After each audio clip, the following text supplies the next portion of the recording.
ప్రతి నెల ఒక 10 రోజులు పడుకొనే ఉంటుంది, లేవదు, ఈమె గర్భాశయం తీసేయండి, నేను ఇంకో పెళ్లి చేసుకుంటా అని. నేను ఒకటే అన్నా, నాకు ఒక ఛాన్స్ ఇవ్వండి, మిగతావన్నీ బాగానే ఉన్నాయి. Then I started thorough evaluation. Egg reserve బాగుంది, మిగతావన్నీ బాగున్నాయి. సరే ఐవీఎఫ్ స్టార్ట్ చేశాను. ఓకే. పాప పుట్టాక తను చెప్పిన డైలాగ్ అనమాట, అంటే నేను గర్భాశయం తీసుకోవడానికి వచ్చాను, ఈరోజు పాపను తీసుకొని వెళ్తున్నా మేడం అని. అది బాగా కనెక్టింగ్ పేషెంట్ అనమాట. అంటే మీ వీడియోస్ నేను చూశాను కాబట్టి ఈ చేపల పులుసు, నెల్లూరు చేపల పులుసు గురించి మీరు మాట్లాడడం జరిగింది. ఏజ్ కూడా పెద్దది, పెళ్ళ ఎన్నాళ్ళు ఏంటల్లి 26 ఇయర్స్. చాలా చోట్ల తిరిగింది, గవర్నమెంట్ ఎంప్లాయీ. తిరిగి తిరిగి తిరిగి ఇంత పెద్ద ఫైల్ తీసుకొని వచ్చింది. నెల్లూరు నుంచి వచ్చింది, చాలా ఇయర్స్ తర్వాత పిల్లల కోసం మన దగ్గరికి వచ్చి చేపల పులుసు తెచ్చింది. మన వీడియోలో చాలా వైరల్ అయింది. ఇప్పుడు 8 నెలలు ప్రెగ్నెన్సీలో ఇంకా నువ్వు నెల్లూరులో చూపించుకోవచ్చు తల్లి, అవసరం లేదు అని అంటే కూడా వినదు. ఎవ్రీ మంత్ వచ్చి చెక్ చేయించుకొని ఇక్కడే చూపించుకొని మళ్ళీ వెళ్తాడు. సో అంటే అంత నమ్మకం, అంత ట్రస్ట్ ఆమెకి. ఈయన ఫస్ట్ ఈమెను పెళ్లి చేసుకున్నాడు, పిల్లలు అవ్వలేదు. ఆమెకి అవ్వలేదని చెప్పేసి వాళ్ళ సొంత చెల్లెని పెళ్లి చేసింది చిన్నతనంలోనే. ఇద్దరికి దాదాపు పెళ్ళై చాలా అయింది. ఈమె వయసు కూడా దాదాపు 47 సంవత్సరాలు. సో నేను ఇక్కడ ఒక క్వశ్చన్ అడగాలనుకుంటున్నా. ఆ రీల్ నేను చూసా కాబట్టి, సో అందులో మీరు చెప్పడం జరిగింది 2 భార్యలు అని. సో అంటే ఫస్ట్ భార్యకి ఐవీఎఫ్ ఎందుకు చేయలేదు అనేది నా క్వశ్చన్. సో ఫస్ట్ భార్యకి she crossed 50 years. Okay. ART guide lines ప్రకారం 50 ఇయర్స్ లోపల ఉన్న వాళ్ళకి ప్రెగ్నెన్సీ చేయాలి. ఈ ఐవీఎఫ్ ప్రాసెస్లో చాలా మటుకు ట్విన్స్ పుడతారు. సో ఎందుకు? అంటే ఎగ్ ఫ్రీజింగ్ అనేది చేస్తారని చెప్పేసి నేను విన్నా. సో ఎగ్ ఫ్రీజింగ్ ఎలా చేస్తారు మ్యామ్? చాలా ఇంపార్టెంట్, ప్రతి ఒక్క మహిళకి తెలిసి ఉండాలి దీని గురించి. ఎందుకంటే ఈ ఐవీఎఫ్ ప్రాసెస్లో అంటే వాళ్ళ ఎగ్గే యూజ్ చేస్తున్నట్టు, అదేవిధంగా వాళ్ళ సీమనే యూజ్ చేస్తున్నట్టు గ్యారంటీ ఏంటి అసలు? బెస్ట్ క్వశ్చన్ అండి. అంటే ఇప్పుడు 46-47 ఏజ్లో వీళ్ళకి ప్రెగ్నెన్సీ కన్ఫర్మ్ అవుతుంది. అంటే ఈ ఏజ్లో వాళ్ళకి ప్రెగ్నెన్సీ అవసరం అంటారా? అంటే వీళ్ళు ఓల్డ్ అవుతూ ఉంటారు, పిల్లలు అప్పుడే పుట్టిన వాళ్ళు పెరుగుతూ ఉంటారు. సో వాళ్ళకి అన్ని తర్వాత కష్టాలే కదా. చాలా మంది కమెంట్స్ పెట్టారు, ఆ ఏజ్లో ప్రెగ్నెన్సీ ఏంటండి, ఆ ఏజ్లో ఎందుకు చేశారు మీరు, అసలు పిల్లలు పెద్దగా అయ్యాక వారు ఏమవుతారు, మీరు అవన్నీ చూసుకున్నారా లేదా, ఎందుకు ఇలాంటివి చేస్తున్నారు, డబ్బుల కోసమే చేస్తున్నారని చాలా మంది కమెంట్స్ పెట్టారు. ఇది డబ్బుల కోసం చేసింది కాదు. అంటే ఐవీఎఫ్కి చాలా డబ్బులు ఖర్చు అవుతాయి అని చెప్పేసి చెప్తా ఉంటారు. అసలు ఎంత డబ్బు ఖర్చు అవుతుంది ఐవీఎఫ్ ప్రాసెస్ చేస్తే? ఆ ఎక్విప్మెంట్లు కూడా చాలా కాస్ట్లీగా ఉంటాయి. ఏదో 5-10 కాదు, ఒక దాదాపు 30-40 lakhs అట్లా ఉంటాయి. 13 or 14 మెంబర్స్కి మీరు ఫ్రీగా ఐవీఎఫ్ చేస్తున్నట్టు చూడడం జరిగింది. మరి ఇది ఎట్లా పాసిబుల్? అంటే ఫ్రీగా మీరు ఎందుకు చేస్తున్నారు? ఒక సంవత్సరానికి ఒక 10 మందికి ఉచితంగా ఐవీఎఫ్ చేయడానికి డిసైడ్ అయినాడు. ఇది 6వ సంవత్సరం. ఈ 2026లో ఈ లక్కీ డ్రా, ఒక ఫ్రీ క్యాంప్ ఫిబ్రవరిలో, ప్రతి ఫిబ్రవరిలో ఫ్రీ క్యాంప్ కండక్ట్ చేసి అందులో నమోదు చేసుకున్న వారికి లక్కీ డ్రా ద్వారా ఒక 10 మందికి చేస్తాము.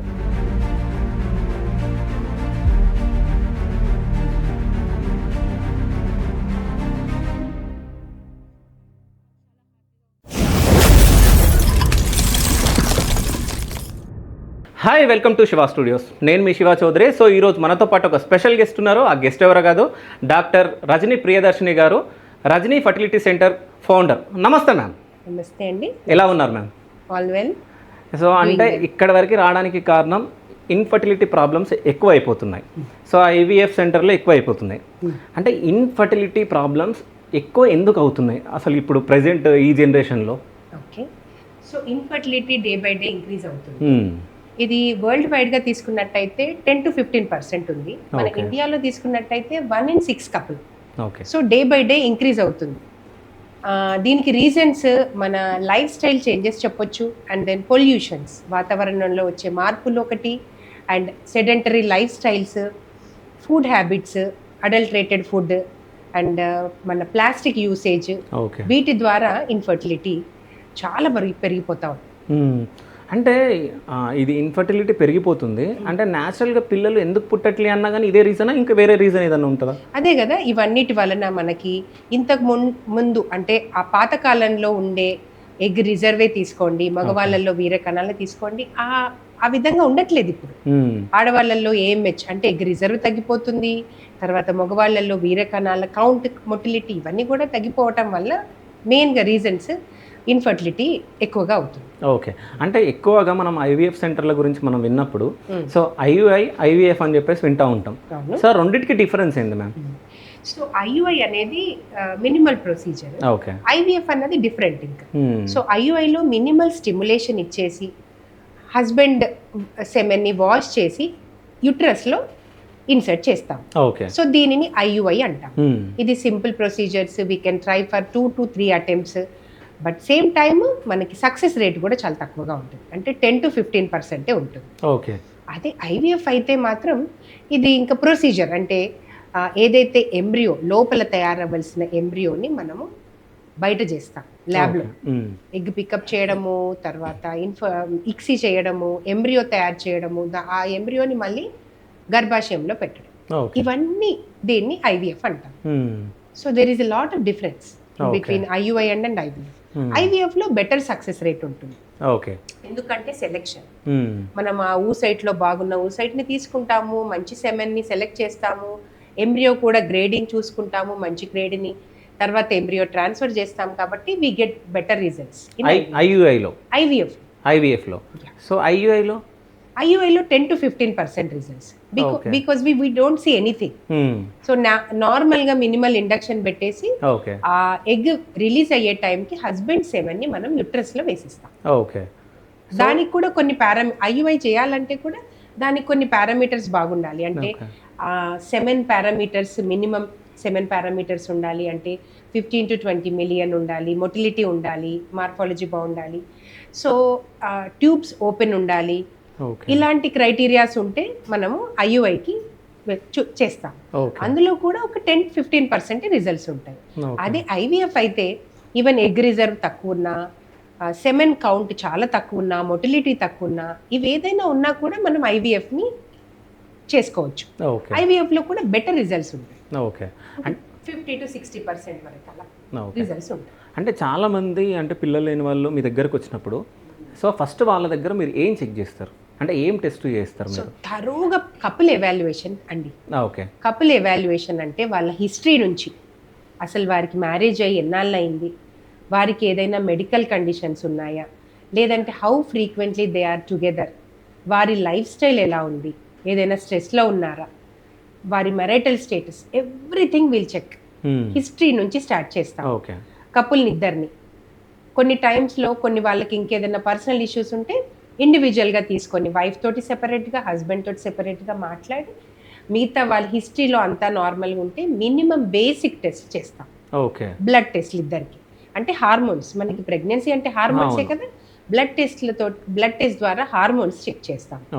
Thyroid, prolactin, E2, FSH, LH లాంటివి, మేల్కి కూడా ఇలాంటివి బ్లడ్ టెస్ట్ చేసి వాళ్ళ హార్మోనల్ ఎవాల్యుయేషన్లో హార్మోన్స్ బాగున్నాయా లేదా అనేది చెక్ చేస్తాం.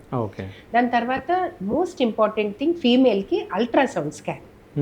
మనకి స్కానింగ్లో యుట్రస్ సైజ్, షేప్, ఏమైనా అబ్నార్మాలిటీస్ ఉన్నాయా, ఎగ్ రిజర్వ్ ఎంత ఉంది, ఓవరీ సైజెస్ ఎలా ఉన్నాయి, ఇంకేమైనా అడిషన్స్, ఇలాంటివన్నీ చెక్ చేస్తాం. సో అందులో ఒకవేళ అంతా నార్మల్ ఉంటే నార్మల్ అని, ఇంకేదైనా ప్రాబ్లమ్స్ ఉంటే యూట్రస్లో ఫైబ్రాయిడ్స్ అని, ఇలాంటివి ఏదైనా ఉంటే, ఫైబ్రాయిడ్స్ ఉంటే మయోమెక్టమీ ప్లాన్ చేయడము, తర్వాత ఇంకేదైనా సెప్టమ్ ఉంటే దాన్ని రిసెక్షన్ ప్లాన్ చేయడము, ఇలాంటివన్నీ చెప్తాం. సో బేసిక్ ఎవాల్యుయేషన్ వచ్చేసి అల్ట్రాసౌండ్ స్కాన్, బ్లడ్ టెస్ట్. ఇంకా మేల్లో సెమెన్ అనాలిసిస్ అన్నది చాలా ఇంపార్టెంట్. సో యూజువల్గా మనకి మేల్స్ అన్నది ముందుకు రారు సెమెన్ టెస్ట్ చేసుకోవడానికి, కానీ చాలా ఇంపార్టెంట్. సో సెమెన్లో ఒకవేళ కౌంట్ తక్కువ ఉన్నా, మొటిలిటీ తక్కువ ఉన్నా, మార్ఫాలజీ తక్కువ ఉన్నా మనకి ప్రెగ్నెన్సీ అన్నది రాదు. So semen analysis minimum 3 days gap కనుక ఉన్నట్టయితే మనకి అక్యురేట్ రిపోర్ట్ వస్తుంది. ఆ సెమెన్ అనాలిసిస్ బట్టి, పారామీటర్స్ని బట్టి వారికి తక్కువ ఎక్కువ నార్మల్ ఏంటి అన్నది అన్నీ చూసుకొని కపుల్ ఎవాల్యుయేషన్లో ఇద్దరికి కనుక నార్మల్ ఉంది, వాళ్ళ హిస్టరీలో కూడా నార్మల్ ఉందంటే, యూజువల్లీ యంగ్ కపుల్ అనుకుంటే మాత్రం జనరల్గా యూజువల్లీ మనము వారికి కొన్ని లైఫ్ స్టైల్ చేంజెస్ చెప్పి మినిమంగా వాళ్ళకి ఒక టైం పీరియడ్ ఇస్తాం. ఒక 3 months వారికి హ్యాపీగా, హెల్దీగా ఉండాలి, మంచి కలిసే టైం, అవన్నీ వారికి ఒక 3 months టైం ఇస్తాం. ఈ లోపల కన్సీవ్ అయితే వెల్ అండ్ గుడ్. ఒకవేళ కన్సీవ్ అవ్వకుంటే we start with minimal stimulation. Okay. అంటే చిన్నగా ఇండక్షన్ ప్రోటోకాల్స్ అంటాము, టాబ్లెట్స్ రూపంలో కానీ ఇంజెక్షన్ రూపంలో కానీ స్టార్ట్ చేస్తాము. దాని తర్వాత దీనివల్ల కూడా అవ్వకుంటే and then IUI procedures. IUI అంటే ఇంతకుముందు చెప్పాను కదా, ఐయుఐ ప్రొసీజర్ అనేది కూడా మినిమం, అమౌంట్ కూడా తక్కువే. We can try for 1, 2, 3 attempts. దానివల్ల కూడా అవ్వకుంటే అప్పుడు వి సజెస్ట్ ఐవీఎఫ్. ఓకే, అంటే 1 year టైం పడుతుంది ఇట్లాగా. అంటే 1 year తర్వాత ఐవీఎఫ్ కి యంగ్ కపుల్ వేరే పెద్ద ఇష్యూస్ ఏమి లేవనుకుంటే we can give it trial. Okay. ఒకవేళ ఏజ్ పెద్దగా ఉంది చాలా, అంటే women age crossing 35 and egg reserve very low ఉంది, సెమెన్ పారామీటర్స్ కూడా చాలా తక్కువగా ఉన్నప్పుడు we suggest IVF directly. Okay. ఎందుకంటే వారికి ఇవన్నీ మినిమం ట్రై చేస్తూ ఉంటే ఇంకా టైం వేస్ట్ అవుతుంది, ఇంకా ఏజ్ పెరుగుతుంది. కాబట్టి ఇలాంటి క్రైటీరియా వాళ్ళకి ఐవీఎఫ్ సజెస్ట్ చేస్తాం. ఓకే.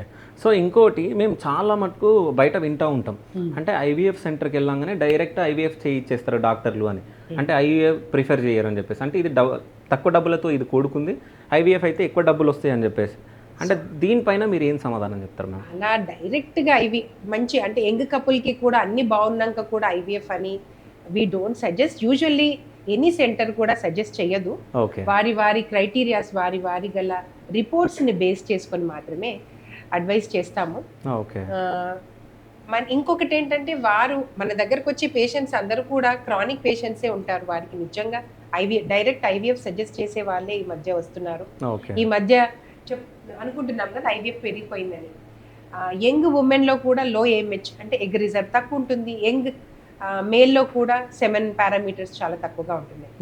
ఐవీఎఫ్ సజెస్ట్ చేయాల్సి వస్తుంది కొన్ని కండిషన్స్లో. ఓకే.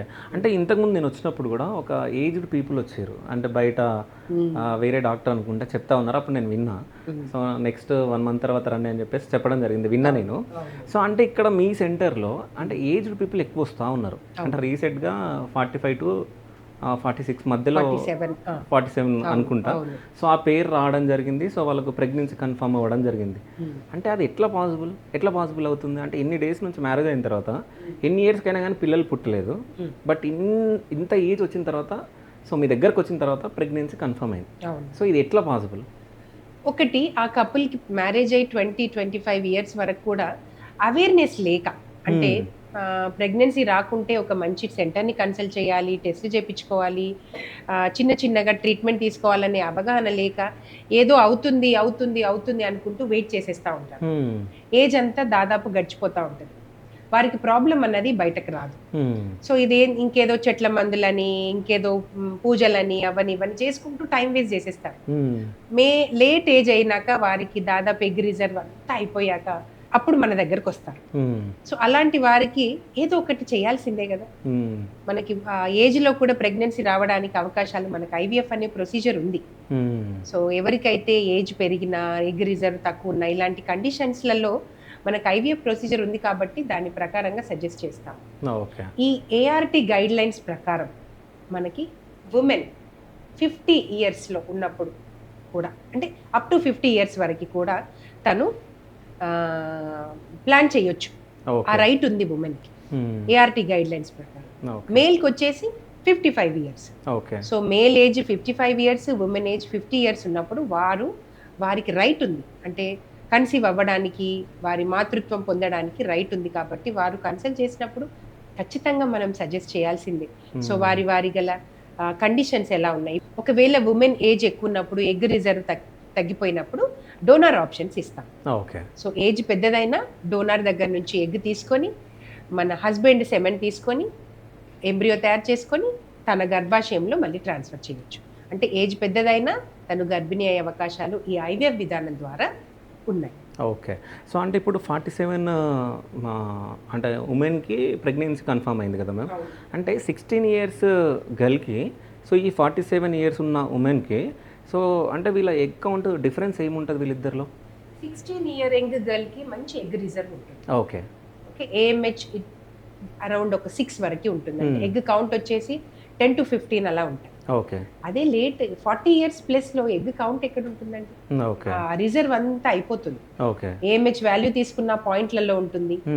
ఈవెన్ ఎగ్ కౌంట్ వచ్చేసి ఐదర్ సైడ్ 1 or 2 అట్లా కనిపిస్తాయి. ఓకే. ఆ ఎగ్ కూడా అంటే తగ్గిపోయిన ఎగ్ కౌంట్ కూడా లో క్వాలిటీగా ఉంటాయి. So okay. అవి మనకి ఫర్టిలైజేషన్కి కానీ ప్రెగ్నెన్సీ రావడానికి కానీ ఉపయోగపడవు. అందుకని 40+ 42 క్రాస్ ఏంటంటే దాదాపు డోనర్కి అడ్వైస్ చేస్తాం. ఓకే. సో 38 వరకు కూడా వారి ఓన్ ఎగ్స్కి ట్రై చేస్తాం. ఓకే. ఒకవేళ ఉమెన్ 38 ఇయర్స్ ఉన్నప్పుడు వారికి ఎగ్ రిజర్వ్ తగ్గిన వారి ఓన్ ఎగ్స్ ట్రై చేస్తాం. అంటే ఒకసారి ఇంజెక్షన్స్ ఇచ్చి ఎగ్ పూలింగ్ చేస్తాము, అంటే ఇంకొకసారి కూడా ఇంజెక్షన్స్ ఇచ్చి మరొకసారి ఎగ్ పికప్ చేసి ఎంబ్రియో పూలింగ్ చేసి వారి స్వంత ఎంబ్రియోని తయారు చేయడానికి ట్రై చేస్తాం. ఒకవేళ పాసిబుల్ అవ్వదు అన్నప్పుడు మాత్రమే డోనర్ ఆప్షన్స్ ఇస్తాం. ఓకే. సో ఇప్పుడు 47 ఇయర్స్ ఉమెన్ వచ్చింది కదా మీ దగ్గరికి, అసలు వాళ్ళు మీ దగ్గరికి వచ్చినప్పుడు ఫస్ట్ ఏం మాట్లాడారు, అంటే వాళ్ళ గురించి కొంచెం స్టోరీ చెప్పండి మ్యామ్. అంటే మీ దగ్గరికి ఫస్ట్ డే వచ్చినప్పుడు ఇలా ఉండే, సో ఎన్ని డేస్ తర్వాత తనకి ప్రెగ్నెన్సీ కన్ఫర్మ్ అయింది అనేది?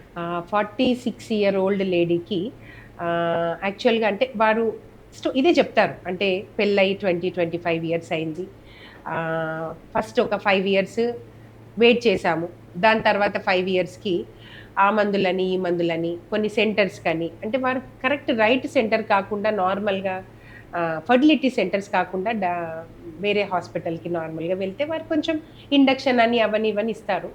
సో అట్లా కాస్త టైం వేస్ట్ అవుతుంది వారికి. తర్వాత ఒక 10 ఇయర్స్ తర్వాత కొంచెం రియలైజ్ అయ్యి అప్పుడు స్టార్ట్ చేస్తారు నిజంగా రెగ్యులర్గా వెళ్ళడానికి.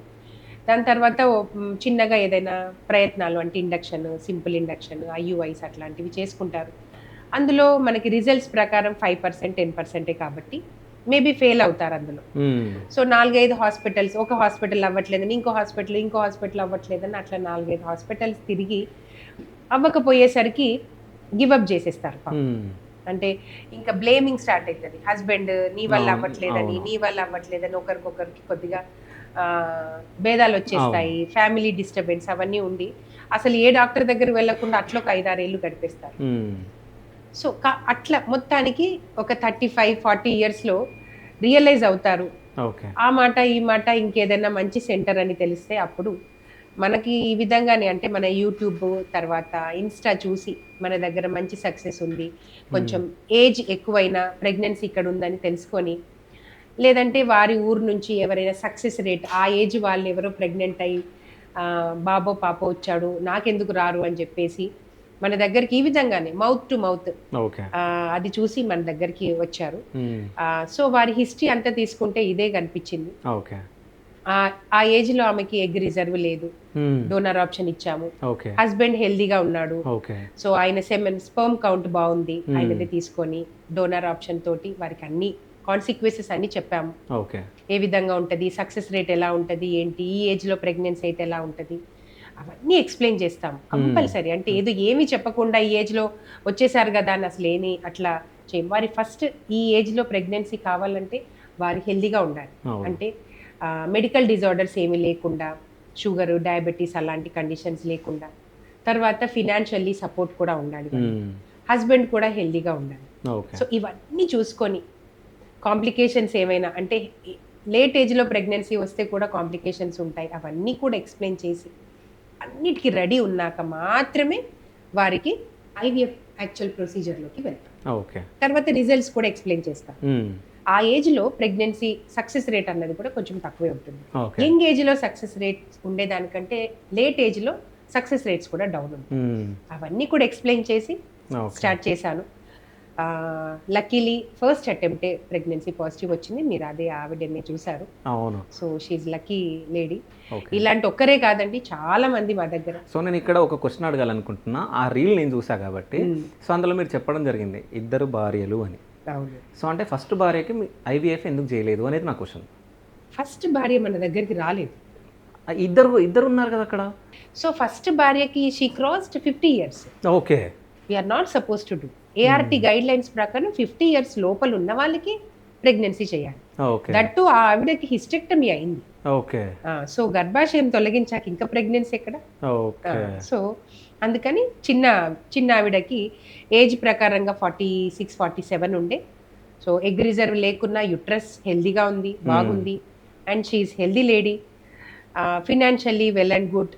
అన్ని చేశాక తర్వాత రెండవ ఆవిడకి ప్రెగ్నెన్సీ ప్లాన్ చేస్తాం. ఓకే, అంటే డోనర్ ఎగ్ త్రూ తనకు ప్రెగ్నెన్సీ రావడం జరిగింది. Donor egg. సో అంటే ఇది చేయడానికి ఏమన్నా గైడ్ లైన్స్ కానీ ఏమన్నా పర్మిషన్స్ కానీ అవసరం? డెఫినెట్గా కంపల్సరీ. డోనర్ అంటే మనకి లైసెన్స్డ్ ఏఆర్టీ బ్యాంక్స్ నుంచి మనం తీసుకోవాలి. ఓకే, అంటే లైసెన్స్ ఉన్న ఏఆర్టీ బ్యాంక్స్, డోనార్ బ్యాంక్స్ అని ఉంటాయి. దాని దగ్గర నుంచి మాత్రమే మనం డోనార్ని తీసుకోవాల్సి ఉంటుంది. ఎగ్ డోనార్ అయినా సెమెన్ డోనార్ అయినా. అంటే సెమెన్ డోనార్ కూడా తీసుకుంటాం ఎవరికైతే అజోస్పర్మియా ఉండి ఈవెన్ టెస్టికులర్ బయాప్సీ చేసిన మనకి స్పర్మ్స్ లేవనుకున్నప్పుడు మనం అప్పుడు కూడా సెమెన్ డోనార్ తీసుకుంటాం. అవి కూడా సర్టిఫైడ్ డోనార్ బ్యాంక్స్ నుంచి మాత్రమే తీసుకునే అవకాశం ఉంది. ఏదంటే ఎవరంటే వాళ్ళ దగ్గర నుంచి లేదంటే ఏదో డోనార్ దగ్గర నుంచి తీసుకునే చేస్తే అది ఇల్లీగల్ అవుతుంది. సో ఇవన్నీ ఇప్పుడు చాలా స్ట్రిక్ట్ గా ఉన్నాయి లాస్. ఖచ్చితంగా ఏఆర్టీ బ్యాంక్స్ నుంచి తీసుకుంటాం. ఓకే, సో ఇక్కడ ఒక క్వశ్చన్ మ్యామ్, అంటే ఎగ్ డోనర్ ఉంటారు, సెమెన్ డోనర్ కూడా ఉంటారు. సో ఇద్దరు ఉంటారు కాబట్టి, సో వాళ్ళు మా డోనర్స్ కాబట్టి వీళ్ళకు డైరెక్ట్ పరిచయం ఉంటుందా? అంటే అసలే ఉండదు. నో. ఓకే, ఇవన్నీ చాలా గోప్యంగా ఉంచబడతాయి. ఓకే, సో డోనార్ ఎవరన్నది ఏమన్నది అసలు చాలా సీక్రెట్గా ఉంటుంది. ఓకే, అంటే వీళ్ళకి ఇప్పుడు ఎగ్జాంపుల్ ఈ డోనర్స్ ఉంటారు, అంటే డోనర్స్కి ఎట్లాంటి హెల్త్ ఇష్యూస్ ఉన్నాయి, సో ఎంత ఫిట్గా ఉన్నారు, ఇవన్నీ వీళ్ళకి చెప్తారా? నో. ఇప్పుడు మనం ఎలాగో సర్టిఫైడ్ బ్యాంక్స్ నుంచి తీసుకుంటాం కదా, అక్కడ అన్ని స్క్రీనింగ్ అయిపోయి ఉంటాయి. వారి హెల్త్ విషయాలలో, వారి బ్లడ్ టెస్ట్లలో, సిరాలజీ అంటే వైరల్ మార్కర్స్ అవన్నీ చేసి టెస్ట్ చేసిన రిపోర్ట్ ఇస్తారు. వారి హెల్త్ స్టేటస్, వారి మెడికల్ కండిషన్, వారి బ్లడ్ టెస్ట్లు చేసినవి, హార్మోనల్ టెస్ట్, తర్వాత సిరాల్, ఇలాంటి అన్ని చేసిన రిపోర్ట్ ఇస్తారు మనకి. సో డోనార్ బ్యాంక్స్ నుంచి మనకి డీటెయిల్గా ఇన్ఫర్మేషన్ వస్తుంది. దాని ప్రకారంగా మనము తీసుకుంటాము. సో ఈ డీటెయిల్స్ మాత్రం పేషెంట్కి షేర్ చేయడం జరగదు. కాకపోతే వారు డోనార్కి వెళ్తున్నారని ఖచ్చితంగా కన్సెంట్ మాత్రం తీసుకోవాల్సి ఉంటుంది. ఎందుకంటే వారికి ఇప్పుడు హస్బెండ్దే తీసుకోండి, అజోస్పర్మియా ఉన్నాడు, టెస్టికల్ నుంచి టెస్ట్ చేసాము, బయాప్సీ ద్వారా కూడా టెస్ట్ చేసాము, రాలేదు. కొంతమంది ఫినాన్షియల్గా మాకు ఆ టెస్టికులర్ బయాప్సీ అవన్నీ వద్దు, మేము చాలా ట్రై చేసాము, మాకు డోనర్ ఆప్షన్ ఇవ్వండి అని వారు డైరెక్ట్గా డోనర్ ఆప్షన్ ఇస్తారు. సో అలాంటప్పుడు వారి కన్సెంట్ డీటెయిల్గా ఇన్ఫార్మ్డ్ కన్సెంట్, మీకు ఇన్ఫార్మ్ చేస్తున్నాము డోనర్ అని చెప్పి వారి సిగ్నేచర్ చేశాక మాత్రమే మనము డోనర్ తీసుకుంటాం.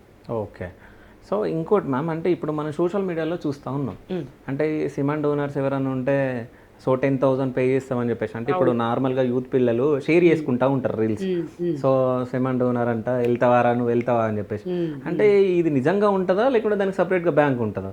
డెఫినెట్గా బ్యాంక్ ఉంటుంది, డోనర్ బ్యాంక్స్ ఉంటాయి. డోనర్ బ్యాంక్ వాళ్ళు సో ఇలాంటివి ఒక యంగ్ బాయ్స్ కానీ యంగ్ అడల్ట్స్ కానీ ఉంటే వారి దగ్గర నుంచి వారికి స్క్రీనింగ్ టెస్ట్ చేసి మొత్తం మెడికల్ టెస్ట్ చేసి తీసుకోవచ్చు. వాళ్ళు త్రూ బ్యాంక్ నుంచి రావాలి మనకి. బ్యాంక్స్ వారు ఎట్లాగో వెల్కమ్ చేయాల్సిందే, ఎందుకంటే బ్యాంక్స్ ఎక్కడి నుంచి తెస్తాయి, యంగ్ అడల్ట్స్ నుంచే కదా. సో వారు అక్కడి నుంచి వారు ఏదైనా బ్యాంక్స్ ఉంటే అడ్వర్టైజ్ ఏదైనా చేసినట్టయితే ఆ బ్యాంకుకి వెళ్ళి అన్ని టెస్ట్లు చేసుకొని వారి సెమెన్ బాగుందంటే వారి సెమెన్ సేకరించి మంచిగా వాష్ చేసి మీడియాలో ఫ్రీజ్ చేసి మనకి పంపిస్తారు. మంచి యంగ్ అడల్ట్స్ ఇవ్వచ్చు, బ్యాంక్స్కి ఇవ్వచ్చు, not in IVF centres. Bank ఇవ్వాల్సి ఉంటుంది.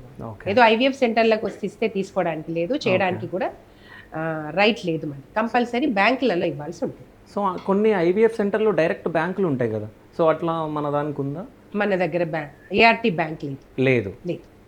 మేడం, మీరు ఇంతకుముందు మాట్లాడుతూ అంటే ఈ సీమన్ టెస్ట్కి మగవాళ్ళు ఒప్పుకోరు అని చెప్పేసి మీరు చెప్పడం జరిగింది.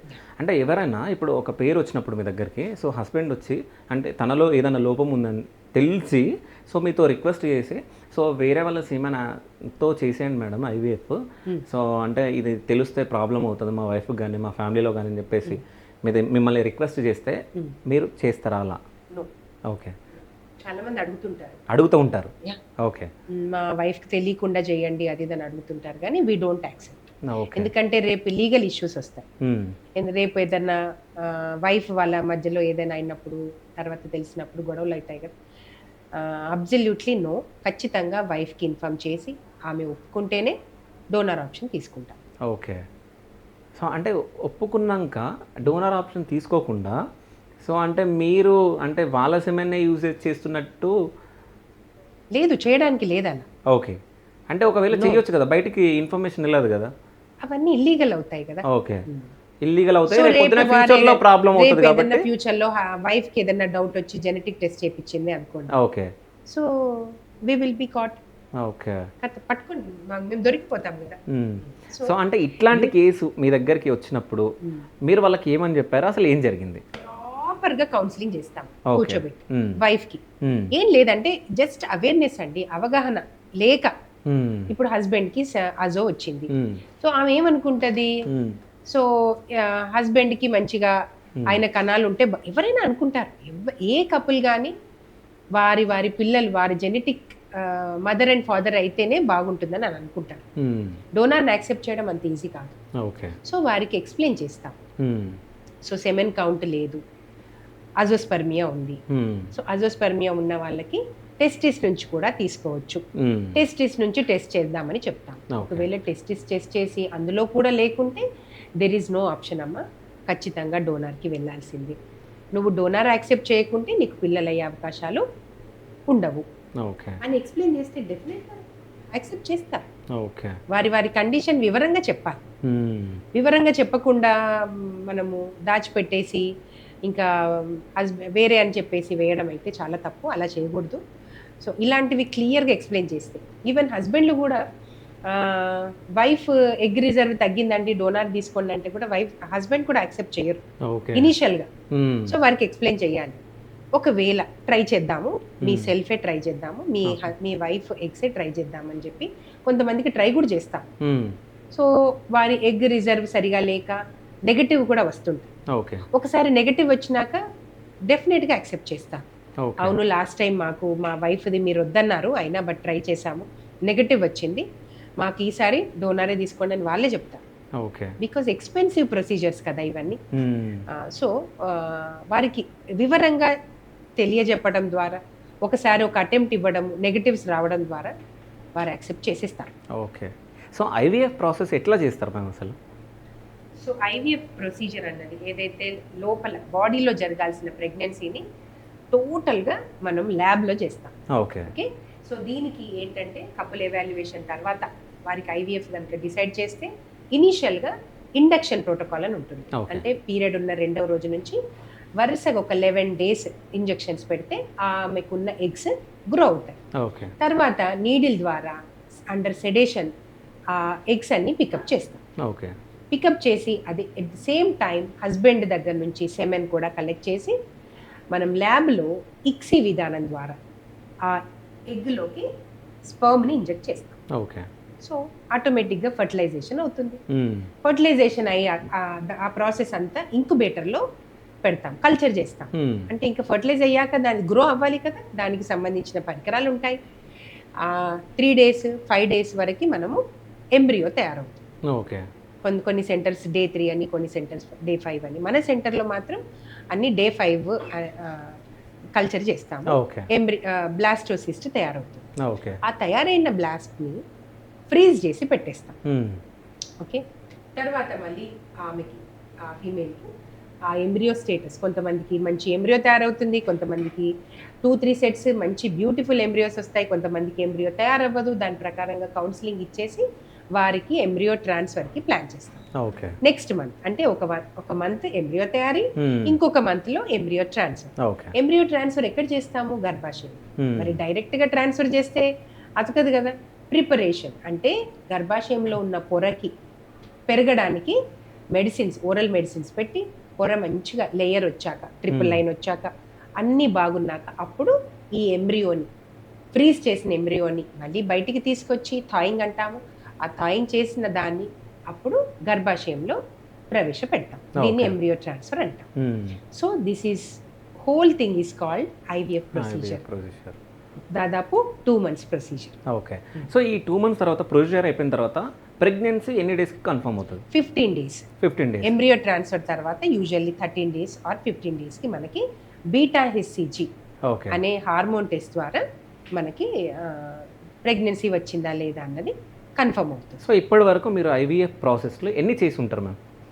సో 7 years నుంచి దాదాపు అరౌండ్ 2500 కేసెస్ వరకు చేసాము. ఓకే, సో దాంట్లో ఎంత % సక్సెస్ అయింది? మా పర్సంటేజ్ అంటే సో ఫార్ అప్పుడప్పుడు ఎవ్రీ మంత్ సెన్సెస్ తీస్తాము. 70 సమ్ టైమ్స్ 80%. అప్పుడప్పుడు అంటే కేసులను బట్టి అప్పుడప్పుడు కొన్ని మంత్లో కొన్ని క్రానిక్ పేషెంట్స్ ఉంటే కొంచెం డౌన్ ఉంటుంది. ఆ మంత్లో మంచి యంగ్ కపుల్ ఉన్నారు, మంచి కేసెస్ ఉన్నాయంటే ఆ మంత్లో 85 వరకు కూడా క్రాస్ అయిన డేస్ ఉన్నాయి. 1 month we cross 90 some times అలాంటివి. అప్పుడప్పుడు 65-70 వరకు కూడా ఉంటుంది కేసెస్ని బట్టి. అంటే ఎవరైనా మీ దగ్గరికి పేషెంట్ వచ్చినప్పుడు సో ఐవీఎఫ్ ప్రాసెస్ చేసిన తర్వాత ఎన్నిసార్లు చేసినా వాళ్ళకి అసలు సక్సెసే కాలేదు, అట్లాంటి పేషెంట్ ఎవరైనా మీ దగ్గరికి వచ్చారా? అసలు వాళ్ళ స్టోరీ ఏంటి? సో మన దగ్గరికి రెగ్యులర్గా క్రానిక్ పేషెంట్సే వస్తారు. సో యూట్యూబ్ ద్వారా ఇన్స్టా ద్వారా చూసి మంచి రిజల్ట్స్ ఉన్నాయని బయట 1-2 సార్లు అటెంప్ట్ ఇచ్చి నెగటివ్ వచ్చి మన దగ్గరకు వస్తారు. సో అలాంటివి చాలా కేసెస్ ఉన్నాయి. 2 times 3 times నెగటివ్ వచ్చి నేను డీల్ చేసినవి కొన్ని థరోగా ఎవాల్యుయేట్ చేసి ఎక్కడ ప్రాబ్లం వచ్చింది, ఎంబ్రియోలో ప్రాబ్లమా లేకుంటే ఎండోమెట్రియంలో ప్రాబ్లమా అన్నది థరోగా చెక్ చేసి, ఒకవేళ ఎంబ్రియోలో ఉంటే ఆ ఎంబ్రియోని పీజీటీ అనే జెనెటిక్ టెస్ట్ ద్వారా చెక్ చేసి చూసుకోవడం, ఎండోమెట్రియం ప్రాబ్లం అనిపించినప్పుడు ఎండోమెట్రియం ప్రిపరేషన్ కోసం పిఆర్పీస్ అని స్టెమ్ సెల్స్ అని, అండ్ ఒకవేళ టీబీ ఇన్ఫెక్షన్స్ ఉంటే వాటిని చెక్ చేసుకొని వాటికి ట్రీట్మెంట్స్ ఇవ్వడం ద్వారా ఇలాంటివి కొన్ని కరెక్షన్స్ చేయడం ద్వారా చాలా మందికి పాజిటివ్ వచ్చింది. ఎంతోమంది మా దగ్గర 50% అలాంటి నెగిటివ్ వచ్చిన పేషెంట్లే ఎక్కువ మంది ఉంటారు. 50% మాత్రమే ఫస్ట్ అటెంప్ట్కి వచ్చిన వాళ్ళు ఉంటారు.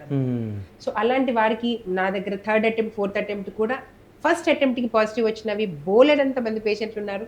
మీరు ఇన్స్టా రీల్స్లో చూడొచ్చు. అలా చూసి వచ్చిన వాళ్ళు చాలా మంది ఉంటారు.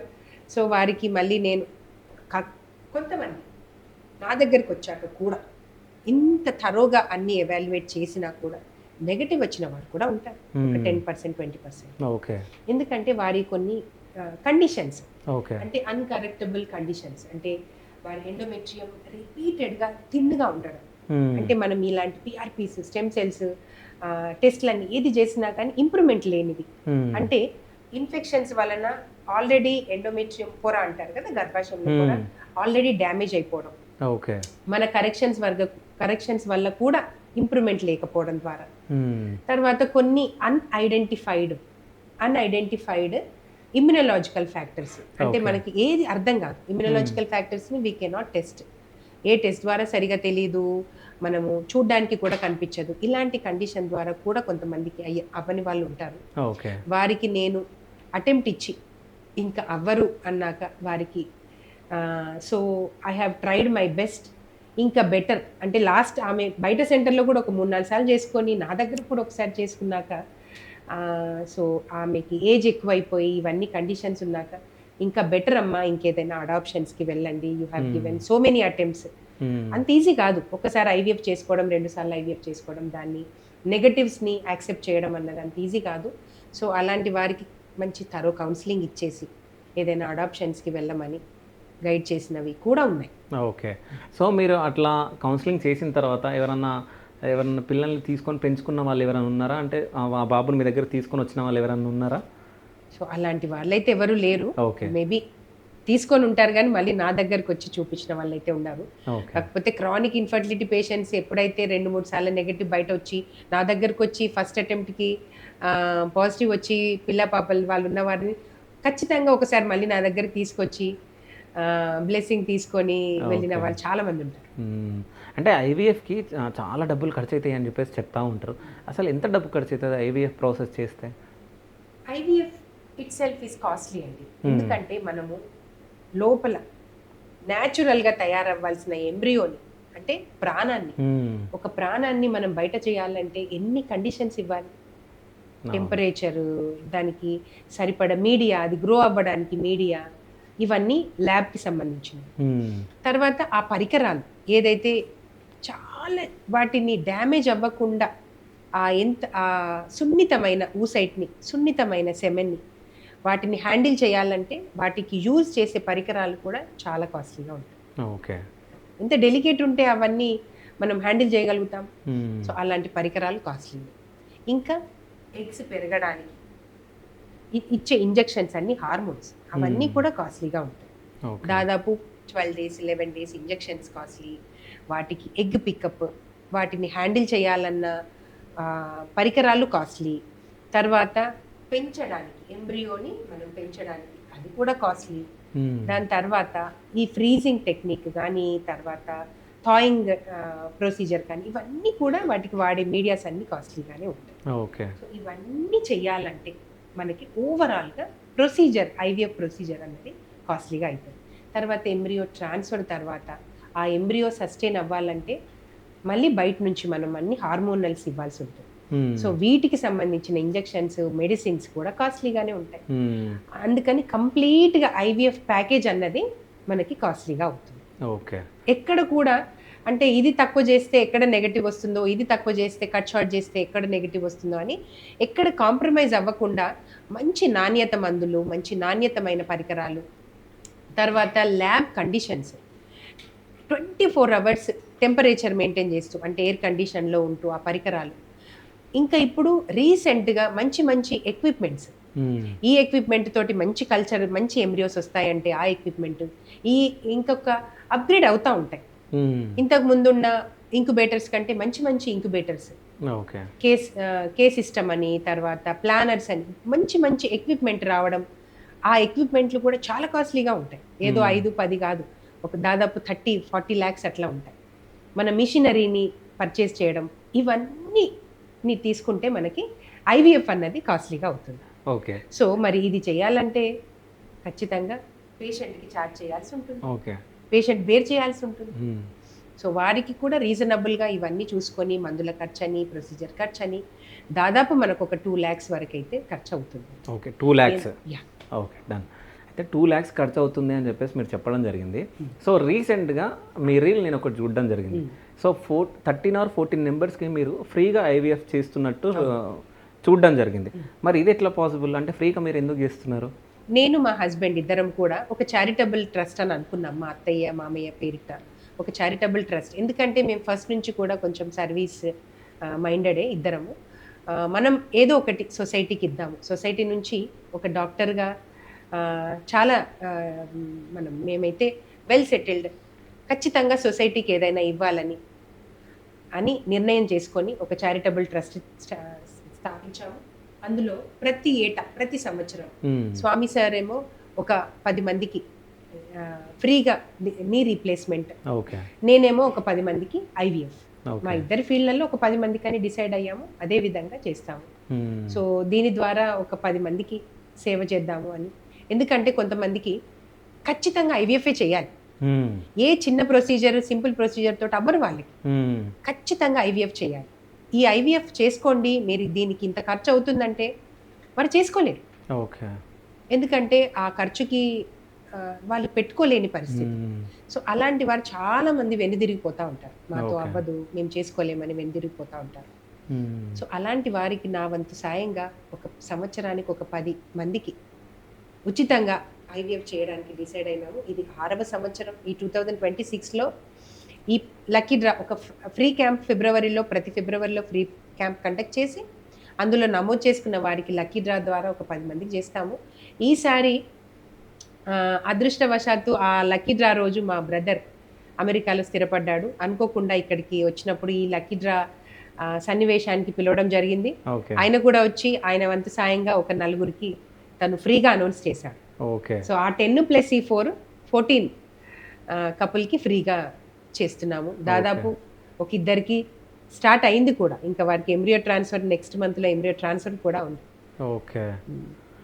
సో అంటే మొత్తం ఐవీఎఫ్ ప్రాసెస్ ఏమేమి ఉంటుందో మొత్తం free, including medicines, procedures, embryo transfer, post embryo transfer medicines మాత్రం పేషెంట్ పే చేసుకుంటారు.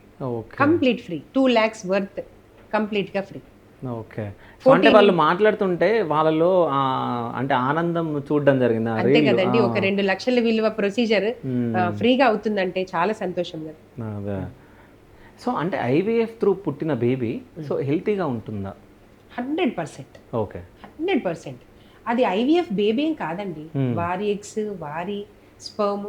కాకపోతే ఆ ఫర్టిలైజేషన్, ఆ ఎంబ్రియో అన్నది మనం ఒక 5 days చిన్న ఎంబ్రియోని తయారు చేసి మళ్ళీ సేమ్ వాళ్ళ గర్భాశయంలో పెడతాము. ఆ గర్భాశయంలోనే మళ్ళీ ఎంబ్రియో కాస్త ఫీటస్ కాస్త శిశువు మళ్ళీ సేమ్ డెలివరీ ఇవే సేమ్ ఉంటుంది. ఓకే. అదేదో ఐవీఎఫ్ అంటే ఏదో ప్లాస్టిక్ తోటి తయారు చేసింది కాదు, ఆర్టిఫిషియల్ కాదు, ఏఐ కాదు, ఏది కాదండి. జస్ట్ వారి ఎంబ్రియో అంటే వారి ఎగ్, వారి స్పర్మ్ మనము బయట ఆ ఫర్టిలైజేషన్ ప్రాసెస్ అవ్వట్లేదు, ఎంబ్రియో తయారవ్వట్లేదు కాబట్టి బయట చేసి మళ్ళీ ఇంప్లాంట్ చేసేస్తుంది. Okay, that's it. సో అంటే ఒక కపుల్ హెల్దీగా, నేను అందుకే ఈ ఎలా ఉంటారని అపోహలు పోవడానికి మా దగ్గరికి ఐవీఎఫ్ బేబీస్ వస్తారు. ఒక 5 ఏళ్ల తర్వాత 6 ఏళ్ల తర్వాత వారిని చూపిస్తూ ఉంటారు, సో ఎంత హెల్దీగా ఉన్నారు ఏంటని. ఇంకా వారి ఫీడ్బ్యాక్ ఏంటంటే, ఏంటో మేడం మీ దగ్గర పుట్టిన వాళ్ళందరూ చాలా యాక్టివ్గా ఉంటారు, చాలా అల్లరి చేస్తున్నారు అనే కంప్లైంట్స్ మా. ఓకే. సో అంటే ఐవీఎఫ్ బేబీస్ అంత యాక్టివ్గా ఉంటారు, అంత హెల్దీగా ఉంటారని చెప్పి. ఓకే, అంటే ఎగ్ ఫ్రీజింగ్ అనేది చేస్తారని చెప్పేసి నేను విన్నా. సో ఎగ్ ఫ్రీజింగ్ ఎలా చేస్తారు మ్యామ్? సో ఇప్పుడు ఎగ్ ఫ్రీజింగ్ అనేది చాలా ఇంపార్టెంట్, ప్రతి ఒక్క మహిళకి తెలిసి ఉండాలి దీని గురించి. ఎందుకంటే ఇప్పుడున్న ఈ జనరేషన్లో, ఇప్పుడున్న పొల్యూషన్లో మనకి ఎగ్ రిజర్వ్ అన్నది తగ్గిపోతుంది కదా. ఒకవేళ ఏదైనా ఎడ్యుకేటెడ్ ఉమెన్ ఉండి తను కెరియర్ని కనుక బిల్డప్ చేసుకోవాలంటే డెఫినెట్గా ఏజ్ అన్నది క్రాస్ అయిపోతుంది. She my cross 30-35. ఆమె కెరియర్ని, ఆమె ఫినాన్షియల్ పొజిషన్కి రావడానికి కానీ ఇంకేదైనా ఉంటే డెఫినెట్గా మనకి ఏజ్ క్రాస్ అయిపోతూ ఉంటుంది. ఆల్రెడీ ఎగ్ రిజర్వ్ తక్కువగా ఉంది, ఆమె ఇంకా ఏజ్ 30 క్రాస్ అయింది, 35 క్రాస్ అయిందంటే డెఫినెట్గా ఆమె ఎగ్ రిజర్వ్ కంప్లీట్గా ఆగిపోయే అవకాశాలు ఉంటాయి. ఎప్పుడైతే తను అప్పుడు అంటే ఏజ్ అయిపోయాక, కెరియర్ అయిపోయాక ఫ్యామిలీ ప్లాన్ చేసుకోవాలనుకుంటే ఎగ్ రిజర్వ్ అంతా 0 అయిపోతుంది. ఓకే. సో అలాంటప్పుడు మనకి పిల్లలు అయ్యే అవకాశాలు తగ్గిపోతాయి. ఓకే. డోనర్ ఆప్షన్స్కి వెళ్ళాల్సి వస్తుంది. సో ఇవన్నీ కాకుండా ఒకవేళ తను కనుక ఆమె యంగ్ ఏజ్లో ఎగ్స్ కానీ ఫ్రీజ్ చేసుకుంది అనుకోండి, ఇంకేముంది, తను ఎప్పుడు అనుకుంటే అప్పుడు ఫ్యామిలీ ప్లాన్ చేసుకోవచ్చు. సో ఈ ఆప్షన్ కనుక ప్రతి మహిళ తెలుసుకొని ఉన్నట్టయితే మనకి ఇన్ఫర్టిలిటీ అన్నది, డోనర్ ఆప్షన్స్ అన్నవి చాలా మటుకి తగ్గిపోతాయి. ఇప్పుడు సెలబ్రిటీసే తీసుకోండి, వారంతా కెరియర్ వాళ్ళు, వారి ఎంత ఆ ఏజ్లో, యంగ్ ఏజ్లో అంతా వాళ్ళు ఫోకస్డ్ ఉంటారు వారి కెరియర్ పైన. సో బట్ స్టిల్ వారి ఎగ్స్ని ఫ్రీజ్ చేసుకుంటారు కంపల్సరీ. చేసుకొని వారు కొంచెం గ్యాప్ తీసుకొని వారి ఏజ్ క్రాస్ అయినా కానీ మళ్ళీ వారి ఎగ్స్ తీసుకొని ఫర్టిలైజ్ చేసుకొని మళ్ళీ తల్లులు అవుతారు. అంటే యంగ్ ఏజ్లో ఉన్న ఊసైట్ క్వాలిటీ లేట్ ఏజ్లో ఉండదు. యంగ్ ఏజ్లో ఉన్నప్పుడు ఫర్టిలిటీ అన్నది లేట్ ఏజ్లో ఉండదు. అందుకని ఎవరైతే ఉమెన్ 30 క్రాస్ అవుతున్నారు, 35 ఇంకా అయిపోతుందనంటే మాత్రం ఖచ్చితంగా ఎగ్ ఫ్రీజింగ్ కానీ, లేదంటే కొంతమంది కపుల్ ఉంటారు, పెళ్లి చేసుకుంటారు యంగ్ ఏజ్లోనే, కానీ వారు ఫినాన్షియల్ స్టేటస్ బాగాలేదని, వారి కండిషన్స్ అన్నీ సహకరించట్లేదని, వైఫ్ అండ్ హస్బెండ్ ఇద్దరు జాబ్ పర్పస్, కెరియర్ పర్పస్ ఉందని సింపుల్గా ప్లాన్ చేసుకోరు. మాకు విమెన్ అనుకుంటుంది నాకు పీరియడ్స్ వస్తున్నాయి కదా, అంటే ఎప్పటి వరకు అయితే పీరియడ్ వస్తుందో అప్పటి వరకు తను ప్రెగ్నెంట్ అవ్వచ్చు అనే అవగాహన, అపోహలో ఉంటుంది. చాలామంది నేను చూస్తుంటాను, పేషెంట్లు వచ్చి అమ్మ నీకు ఇప్పుడు ఎగ్ రిజర్వ్ అయిపోయింది, నువ్వు 40 years క్రాస్ అయ్యావు అంటే, నాకు ఇంకా పీరియడ్స్ వస్తున్నాయి కదమ్మా, నాకెందుకు ప్రెగ్నెన్సీ రాదు అని అంటారు. అంటే వారికి మైండ్లో ఏముంటుంది, నార్మల్ పీరియడ్ వస్తున్నన్ని రోజులు తను ప్రెగ్నెంట్ అవ్వచ్చు అనే అవగాహన ఉంటుంది. సో అది రాంగ్ అండి. వన్స్ ఉమెన్ 35 క్రాస్ అయిందంటే డ్రాస్టిక్గా ఎగ్ రిజర్వ్ పడిపోతుంది.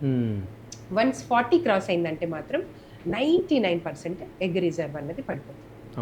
సో పీరియడ్స్ మాత్రం 47, 48, 50 వరకు కూడా పీరియడ్స్ వస్తాయి, కానీ ప్రెగ్నెన్సీ అన్నది ఇంపాసిబుల్.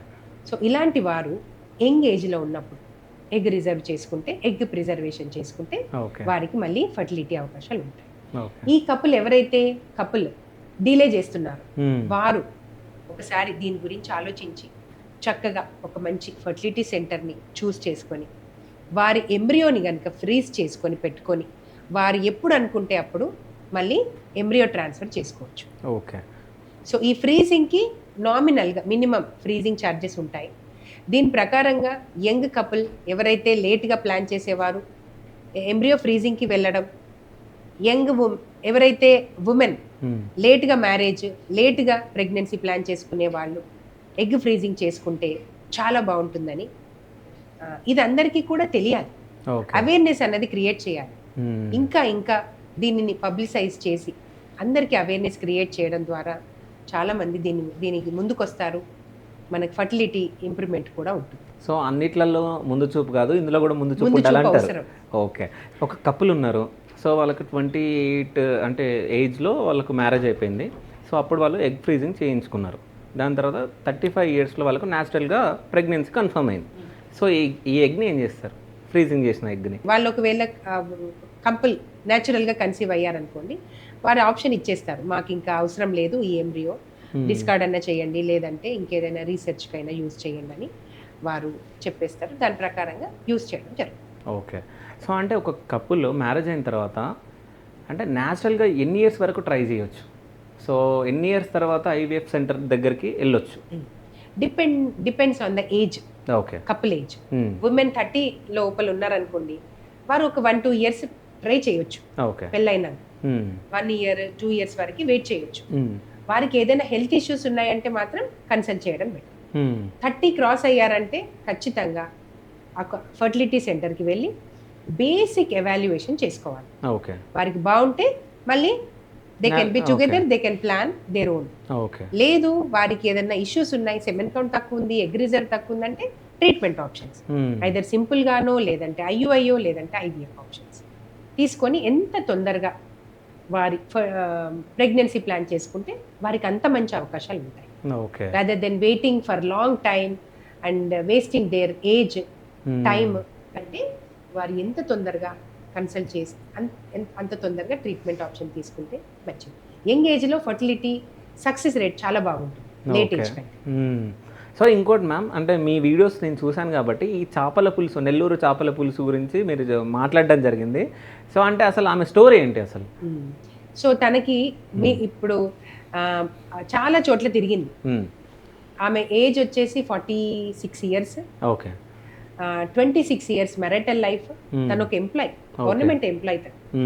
సో చాలా చోట్ల తిరిగి ఒకసారి ఇట్లాగే లాస్ట్ ఇయర్ ఫిబ్రవరి క్యాంప్లో 2025 ఫిబ్రవరి క్యాంప్లో వచ్చింది. తిరిగి తిరిగి తిరిగి ఇంత పెద్ద ఫైల్ తీసుకొని వచ్చింది. అవన్నీ చూసి ఇంకా లాస్ట్కి ఫైనల్గా నీ ఎగ్ రిజర్వ్ లేదని డోనర్ ఆప్షన్ ఇచ్చాం. హస్బెండ్ది బాగుంది, హస్బెండ్ తీసుకున్నాం, ఎంబ్రియో తయారు చేసుకున్నాం, చక్కగా ఎంబ్రియో ట్రాన్స్ఫర్ చేసాము. కొంచెం కేర్ అంటే ఆమెకి కొన్ని ఫ్యాక్టర్స్ ఉండే, ఎండోమెట్రియం సరిగా రాలేదు, తరోగా చూసుకున్నాము, పిఆర్పీస్ అని అవన్నీ ఇవన్నీ ఇచ్చాము. చక్కగా అన్ని మానిటర్ చేసుకొని ఐవీఎఫ్ చేసాము. ఫస్ట్ టైంకి మన దగ్గర ప్రెగ్నెన్సీ వచ్చిందండి. ఓకే. సో ఇప్పుడు తనకి 8 months. ఇంకా డెలివరీ కూడా అంటే ఆమెకి ఎంత నమ్మకం అంటే ప్రెగ్నెన్సీలో ఇంకా నువ్వు నెల్లూరులో చూపించుకోవచ్చు తల్లి, అవసరం లేదు అని అంటే కూడా వినదు. ఎవ్రీ మంత్ వచ్చి చెక్ చేయించుకొని ఇక్కడే చూపించుకొని మళ్ళీ వెళ్తుంది. సో అంటే అంత నమ్మకం, అంత ట్రస్ట్ ఆమెకి. సో అక్కడ నుంచి నెల్లూరు నుంచి వస్తుంది. నెల్లూరు ఏంటండి, చాలా మంది ఆంధ్ర నుంచి, బెంగళూరు నుంచి, మహారాష్ట్ర నుంచి వస్తారు, ఐవీఎఫ్ ట్రీట్మెంట్ తీసుకుంటారు.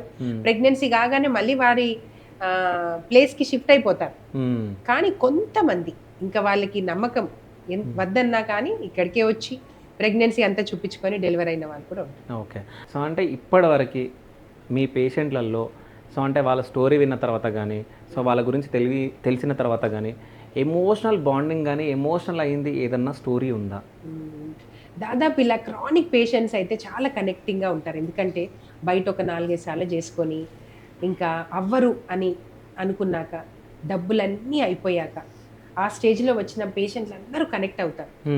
సో అలాంటి వారందరినీ కొంచెం స్పెషల్గానే ట్రీట్ చేస్తాం. ఎందుకంటే వారికి ప్రాపర్గా కౌన్సిలింగ్ ఇచ్చి వారిని మైండ్ కొంచెం స్టెబిలైజ్ చేసి వారికి కొంచెం బూస్టప్ అంటే అయ్యే అవకాశాలు ఎంతవరకు ఉన్నాయి, ఎంతవరకు అవ్వదు అనేది కొంచెం పాజిటివ్ని, యాక్సెప్టెన్స్ని పెంచడానికి ఇవన్నీ చేసి ముందుకు తీసుకెళ్తుంటాము. నాకు ఎమోషనల్గా కనెక్ట్ అయింది అంటే ఒక పేషెంట్, అంటే తను అంటే తీవ్రమైన కడుపు నొప్పి బాధతో వచ్చింది. అంటే ఎవ్రీ పీరియడ్ నాకు నరకం చూస్తున్నా మేడం, నాకు గర్భాశయం తీసేయండి అని వచ్చింది. ప్రతి నెల నాకు ఒక 5 to 10 days bleeding plus pain, విపరీతంగా నొప్పి ఉంటుంది, నా గర్భాశయం తీసేయండి అని వచ్చింది. సో సరే అని స్కానింగ్ చేశాను. గర్భాశయం వాపుంది, బాగా మంచిగా వాపే, అంటే 100 అట్లా ఉంది వాల్యూమ్. సో మిగతా పారామీటర్స్ అన్నీ బాగానే ఉన్నాయి. ఓవేరియన్ రిజర్వ్ బాగుంది, తర్వాత మిగతాదంతా బాగానే ఉంది. యంగ్ ఏజ్ 31 ఇయర్స్ ఆమె. ఆ 31 ఇయర్స్లోనే అడినోమయోసిస్ అంటే ఎండోమెట్రియోసిస్, అడినోమయోసిస్ ద్వారా గర్భాశయం వాపు వల్ల తీవ్రంగా కడుపు నొప్పి తనకి.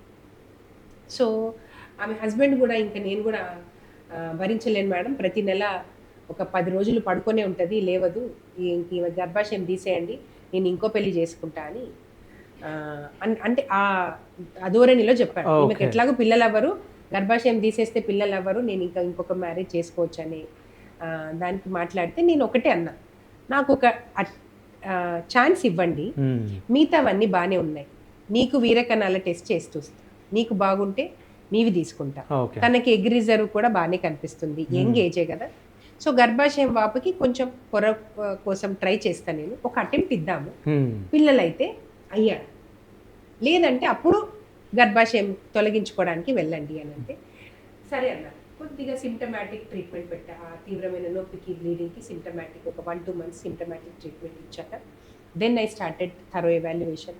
ఎగ్ రిజర్వ్ బాగుంది, మిగతావన్నీ బాగున్నాయి, సరే ఐవీఎఫ్ స్టార్ట్ చేశాను. ఓకే, చక్కగా బ్యూటిఫుల్గా మంచిగా ఎగ్స్ వచ్చాయి, సెమెన్ బాగుంది, బ్యూటిఫుల్ ఎంబ్రియోస్ వచ్చాయి. కాకపోతే గర్భాశయం వాపు వలన మరి యాక్సెప్ట్ అంటే ఎంబ్రియో ట్రాన్స్ఫర్ చేశాక ఇంప్లాంటేషన్ చాలా తక్కువగా ఉంటుంది. ఓకే, సో గర్భాశయం వాపుకి కొంచెం ట్రీట్మెంట్స్ అవన్నీ పెట్టి పిఆర్పీస్ అని ద్రవాలని అవి కూడా వేసి ఒక 3-4 మంత్స్ టైం తీసుకున్నాం. ఒకసారి పెడితే రాలేదు, రెండోసారి మూడోసారి అట్లా ట్రై చేస్తే చక్కగా బ్యూటిఫుల్గా ఎండోమెట్రియం వచ్చింది, ట్రాన్స్ఫర్ చేశాను, ఫస్ట్ అటెంప్ట్కి పాజిటివ్.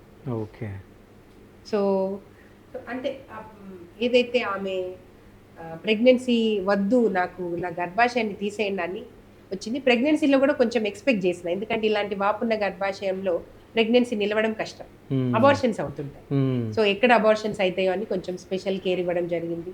ఫైనల్గా 9 మంత్స్ క్రాస్ అయింది, ఎలెక్టివ్గా మంచిగా సెక్షన్ చేశాను, చక్కటి పాప.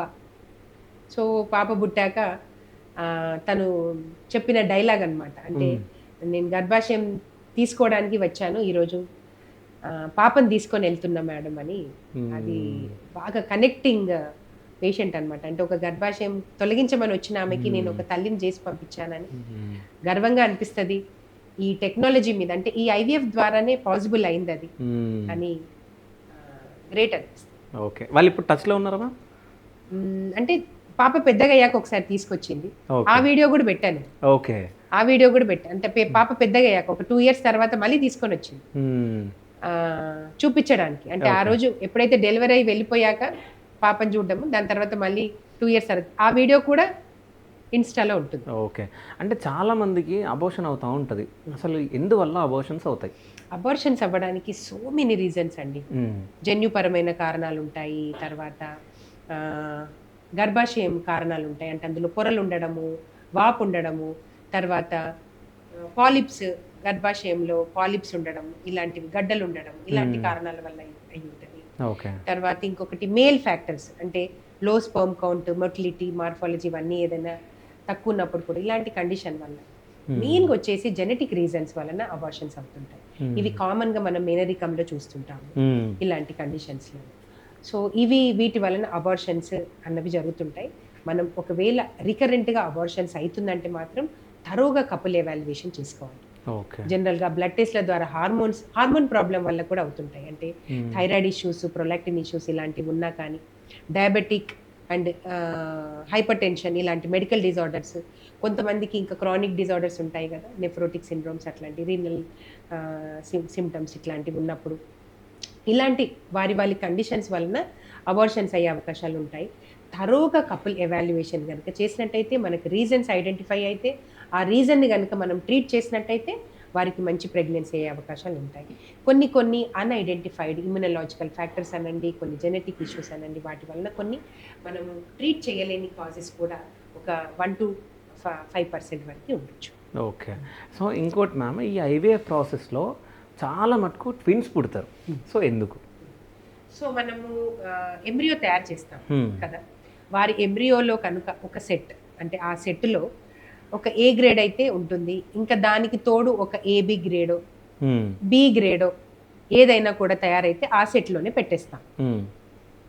అప్పుడప్పుడు వారి వారి గర్భాశయం కండిషన్ సరిగా ఫేవరబుల్ లేకుంటే 2 ఎంబ్రియోస్ కూడా ట్రాన్స్ఫర్ చేయాల్సి వస్తుంది. ఎందుకంటే ఒకటి సరిగా ఇంప్లాంట్ అవ్వదని ఇంకొకటి కూడా ట్రాన్స్ఫర్ చేయాల్సి ఉంటుంది. ఓకే, అంటే ముందు జాగ్రత్తకి రెండు చేయడం జరుగుతుంది. ఇంకొక లేదంటే వారి సెట్లో ఏబి గ్రేడ్ ఇంప్లాంటేషన్ అన్నది, ఏ గ్రేడ్ అన్నది చాలా బాగా ఇంప్లాంట్ అవుతుంది. Okay, AB grade, B grade implantation అన్నది తక్కువగా ఉంటుంది. బట్ కొన్ని కండిషన్లో మనం వేసిన ఆ ఏబి గ్రేడ్ కూడా బి గ్రేడ్ కూడా ఇంప్లాంట్ అయ్యి ట్విన్స్ వచ్చే అవకాశాలు ఉంటాయి. కొన్నిసార్లు మనం ఎండోమెట్రియం సరిగా ఫేవరబుల్ లేక 2 ఎంబ్రియోస్ ట్రాన్స్ఫర్ చేసినప్పుడు వాటికి 2 ఎంబ్రియోస్ ఇంప్లాంట్ అయ్యి ట్విన్స్ వచ్చే అవకాశాలు ఉంటాయి. కొంతమంది కపుల్ చాయిస్, మాకు 2 ఎంబ్రియోస్ వేయండి, మా 2 ఎంబ్రియోస్ సెట్ వచ్చింది కదా, మాకు 2 ఎంబ్రియోస్ వేయండి, వీఆర్ రెడీ టు ఫేస్ అని వారు ఒప్పుకున్నట్టయితే 2 కూడా మేము ట్రాన్స్ఫర్ చేయాల్సి ఉంటుంది. వారి కనుక 2 సెట్స్ వస్తాయి అంటే దానివల్ల ఏమైనా ప్రాబ్లం అవుతుందా? డెఫినెట్గా ఉంటాయి. ఓకే, సింగిల్టన్ ప్రెగ్నెన్సీ అన్నది డిఫరెంట్ ఇష్యూ, ట్విన్స్ అన్నది డిఫరెంట్ ఇష్యూ. ఎందుకంటే సింగిల్టన్ ప్రెగ్నెన్సీ నార్మల్, కొంచెం తక్కువ బర్డెన్ ఉంటుంది మదర్కి, నార్మల్గానే ప్రెగ్నెన్సీ అంతా నార్మల్గా ఉండే అవకాశాలు ఉంటాయి. డెలివరీ కూడా నార్మల్గా ఉండొచ్చు, సిజేరియన్ అయినా కాంప్లికేషన్స్ అన్నవి చాలా తక్కువ ఉండొచ్చు. అదే ట్విన్స్లో ఒకటి పట్టే చోట 2 బేబీస్, డిస్టెన్షన్ తర్వాత మదర్ మెటర్నల్ కాంప్లికేషన్స్ కూడా చాలా ఎక్కువగా ఉంటాయి, ఫీటల్ కాంప్లికేషన్స్ కూడా చాలా ఎక్కువగా ఉంటాయి. సో అల్టిమేట్లీ మనకి హై రిస్క్ ప్రెగ్నెన్సీ కింద వస్తారు వీళ్ళు. సో అంటే ప్రెగ్నెన్సీ అంత కాంప్లికేషన్, డెలివరీ అప్పుడు కాంప్లికేషన్, డెలివరీ తర్వాత కూడా కాంప్లికేషన్స్ అయ్యే అవకాశాలు ఉంటాయి. అంటే over bleeding during section, during delivery over bleeding అయ్యే అవకాశం ఉంటుంది. ఎందుకంటే ఇంత సైజు విచ్చుకోవాల్సిన గర్భాశయం ఇంత పెద్దగా విచ్చుకుంటుంది. సో అలాంటిది రిట్రాక్ట్ అయ్యే అవకాశాలు తక్కువ ఉంటాయి, అంటే మళ్ళీ ష్రింక్ అయ్యే అవకాశాలు తక్కువ ఉండి రక్తస్రావం ఎక్కువ జరిగే అవకాశాలు ఉంటాయి, పీపీహెచ్ అయ్యే అవకాశాలు ఉంటాయి.